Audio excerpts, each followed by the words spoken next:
আসসালামু আলাইকুম। আজকে আমরা ম্যাথের একটা গুরুত্বপূর্ণ ট্রিক্স শিখব।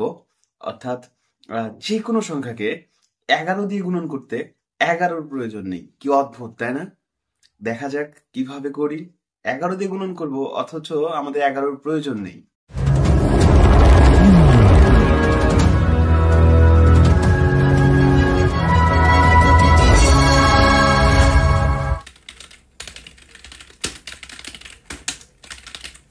আচ্ছা, তাহলে আমরা দেখি কিভাবে যে কোনো সংখ্যাকে 11র সাথে গুণন করব অথচ ওই সংখ্যা ছাড়া আমাদের 11র প্রয়োজন নেই। এখন আমরা একটা সংখ্যা নিচ্ছি 32। 32-এর সাথে গুণন করব 11, অথচ 11কে ছাড়াই আমরা 32-এর সাথে গুণন করে গুণনফলটা লিখতে পারি। এখন আমরা প্রথমে স্বাভাবিকভাবে যে ফলটা মানে গুণনফলটা আসবে সেটা দেখে নিই। 32-এর সাথে 11 যদি স্বাভাবিকভাবে গুণন করি, 2 একে 2, 3 একে 3, এক ঘর ক্রস, 2 একে 2, 3 একে 3, যোগ করে দিলাম 2, 3 আর 2 5, আর হাতের এখানকার 3, 352।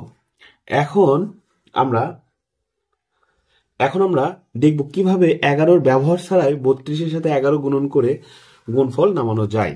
এই যে 2 আছে, আমরা এখানে সরাসরি 2 নামাবো। তারপরে এই 2 আর 3 যোগ করে দিব 5। তারপরে প্রথম সংখ্যাটি আমরা এখানে লিখব, অর্থাৎ 3। 352, এখানেও 352, এখানেও 352।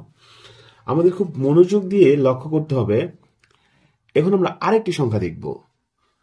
আমরা 57 সংখ্যাটিকে বেছে নিলাম, গুণন 11। তারপর এই যে 7 আছে, আমরা এখানে 7 লিখব। তারপর 7 আর 5 12, 12 আমরা 12 লিখতে পারবো না, আমরা 12 2 নিব, হাতে থাকবে 1। এই একটা শুধু আমরা 5-এর সাথে যোগ করে দিব, অর্থাৎ প্রথম সংখ্যার সাথে, কারণ হাতের 1 আমাদের এই সংখ্যার সাথে যোগ হবে, অর্থাৎ 5 আর 1 6। অর্থাৎ আমাদের কিন্তু 57-এর সাথে 11 গুণন করলে আমরা এই সংখ্যাটা পাবো। এখন আমরা 3 অঙ্কের একটি সংখ্যার সাথে 11 গুণন করলে কি আসে এই নিয়মে সেটাই দেখব। 126 সংখ্যাটিকে আমরা নিলাম,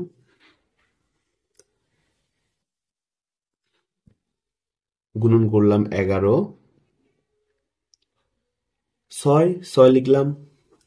তারপরে 6 আর 2 8 লিখলাম। তারপর আমরা এই 2 আর 1 3 লিখলাম। তারপরে এই একটাকে লিখলাম। অর্থাৎ নিয়মটা কিন্তু খুব সহজ। আমরা প্রথম শেষ সংখ্যাটাকে প্রথমে লিখব, তারপরে আমরা এই শেষ সংখ্যার সাথে তার আগের সংখ্যাটার সাথে যোগ করে এখানে লিখব, তারপর আবার এই সংখ্যাটার সাথে তার আগের সংখ্যাটাকে যোগ করে এখানে লিখব, সর্বশেষ প্রথম সংখ্যাটাকে আমরা প্রথমে লিখে দিব। আমাদের গুণনফলটা কিন্তু চলে আসবে। এখন আমরা 4 অঙ্কের একটি সংখ্যা দেখব, অর্থাৎ আমরা সংখ্যাটি নিচ্ছি 4382 গুণন 11। এখন আমরা সেম ভাবে 2, এখানে 2 লিখব। আবার এই আমাদের এখানে 2 আর 8 যোগ করলে হবে 10, 10-এর আমরা 0 লিখবো, হাতে থাকবে 1। আবার 8-এর সাথে 3 যোগ করলে 11, আর হাতের 1 দিয়ে হবে 12, 12 লিখবো আমরা 2, হাতে থাকবে 1। 3-এর সাথে আবার 4 যোগ করলে 7, হাতের 1 দিয়ে হবে 8। এখন আমাদের শুধু এই 4ই বসবে, কারণ আমাদের হাতে কোনো সংখ্যা নেই। অর্থাৎ 4382 সাথে 11 গুণন করলে 48,202 আমাদের অ্যান্সার আসবে। এখন আমরা কিন্তু প্রত্যেকটা অঙ্ক 11-র ব্যবহার ছাড়াই করতে পারতেছি, অর্থাৎ 11-র সাথে কিন্তু আমাদের কোনো সম্পর্ক নেই। আমরা জাস্ট এই সংখ্যা দিয়েই গুণফলটা নামাইতে পারতেছি, এই সংখ্যা দিয়েই এই গুণনফলটা নামাইতে পারতেছি। আবার সেম ভাবে এইগুলাতেও কিন্তু একই রকম। এখন আমরা দেখব 5 অঙ্কের একটি সংখ্যার সাথে 11 গুণন করলে কিভাবে 11-র ব্যবহার ছাড়াই আমরা গুণনফল নামাইতে পারি। এখন আমরা সংখ্যাটি নিব হচ্ছে 79,158 গুণন 11। এখন আমরা এই 8 লিখলাম। তারপর 8 আর 5 13, 13 3 লিখলাম, হাত থাকলো 1, 5 আর 1 6, আর 1 7 লিখলাম। আবার এই 1 আর 9 কিন্তু 10 হয়, 10-এর আমরা কিন্তু 10 লিখতে পারবো না, আমরা শূন্য নিব, হাতে থাকবে 1। এই 9 আর সাথে 16 এবং হাতের ছিল 1, 17।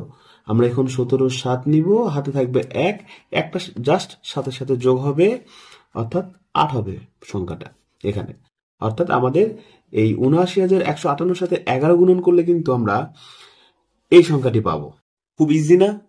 আমরা কিন্তু এইভাবে প্রত্যেক দিন গণিতের ছোট ছোট ট্রিক্সগুলো শিখতে পারি, কিন্তু তার জন্য কি করতে হবে, আমাদের এই পেজটা ফলো দিয়ে রাখতে হবে, লাইক দিয়ে রাখতে হবে এবং প্রত্যেকটা ভিডিওতে লাইক দিতে হবে।